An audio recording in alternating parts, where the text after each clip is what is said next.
Hey guys, for this video we're going to take a quick look at this Milwaukee M12 12-volt hammer drill. It is a fuel tool, so it has a brushless motor, top of the line from Milwaukee. Now you can buy it as a bare tool or you can buy it as a kit.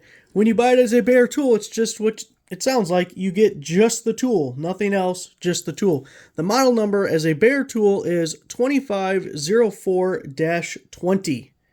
Now, when you buy it as a kit, you're going to get the tool, you're going to get a 2 amp hour battery, and you're going to get a charger. When you buy it as a kit, the model number is 2504-21. So that is the kit number. So real quick, we'll look at the battery and charger, then come back to the hammer drill. We get the 2 amp hour battery, which uses the smaller physical size battery. They have some larger ones that come out the bottom here, so better for getting into tight places.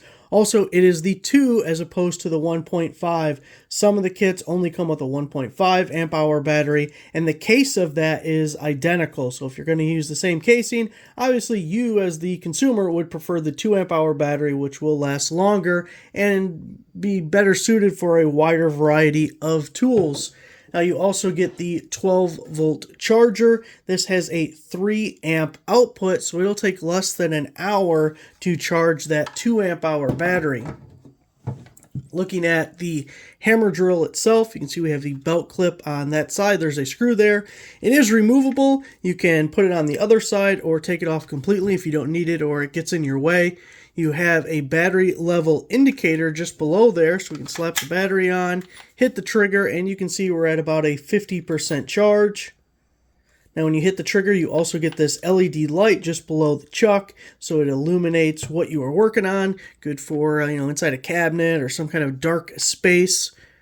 We have our forward and reverse lever here, and if you put it in the middle, it works to lock out the trigger. So if you're transporting it, putting it in a bag or somewhere where it may accidentally get pressed, your best bet's to just take off the battery, but you can put it in there and lock it out. That is a variable speed trigger. And we also have 2 speeds. You have 1 and 2. And 1.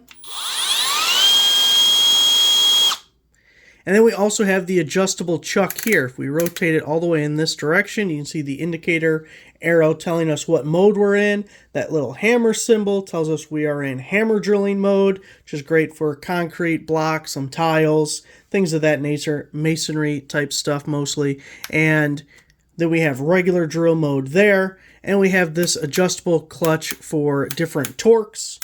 So you only get something so tight and then it stops. It's a 1/2 inch chuck, which is really good. Otherwise, you'd get a 3/8 inch chuck on different drills. Personally, I don't like the 3/8 inch chuck because as soon as I buy a drill that has a 3/8 inch chuck, I'm going to need a 7/16 drill bit, and it's not going to fit. So go with the 1/2 inch, and then you avoid ever having that problem.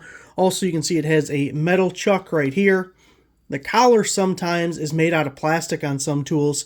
The main problem with that is if you're ever alongside something or if you have something like that and it's rubbing against here, it'll take no time to completely destroy that plastic collar right there.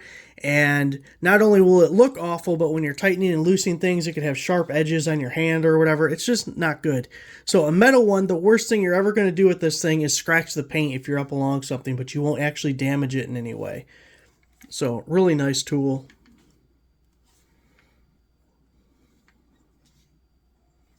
There it is. Thanks for watching.